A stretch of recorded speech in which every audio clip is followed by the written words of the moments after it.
许巍老师，又到了微笑授课语的时间了。哇，今天要介绍都是许老师最喜欢吃的米粉，还有板条。我们到了客家庄，跟老板说我要1碗米粉，头家来1碗米粉。头家就是老板，来1碗米粉。老板问咯，你要干的还是汤的呢？爱早诶，也是汤诶，爱早诶，也是汤诶。头家来1碗板条，老板来1碗板条。头家来1碗板条。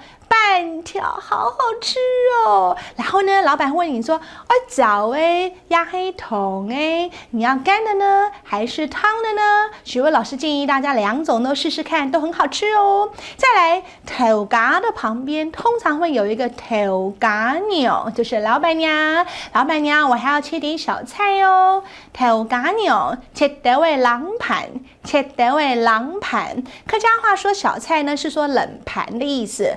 冷盘，你说我要豆干，我还有粉肠哦，千万别忘了客家粉肠哦。许老师强力推荐。这句话怎么说呢？爱豆腐干，还爱粉肠哦，让我吞个口水。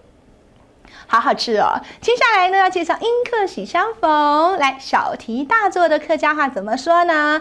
食西凉肉，吃1条猪诶，食西凉肉，吃1条猪诶。食就是吃，西凉就是4两的牛就是肉，吃就是 kill 杀，好可怕哦！1条猪诶，你只要吃4两肉，你把整条猪都宰嘞，这不是小题大做吗？很有意思啊！那么英文有一个说法叫做 make a fuss about something， fuss F-U-S-S fuss，make a fuss about something， 也就是指大惊小怪，一件小事给它夸大的，给它小题大做 ，make a fuss about something， 也就是我们客家话说的食西凉肉，吃1条猪诶。哎呀，这个词许巍老师小时候常听爸爸妈妈讲，我都以为说是吃1条鸡，哈哈，我以为是杀1只鸡呢，结果不是诶，4两肉就杀1整条猪呢。来，跟我念一次来，食西凉肉，吃1条猪诶。英文是什么呢？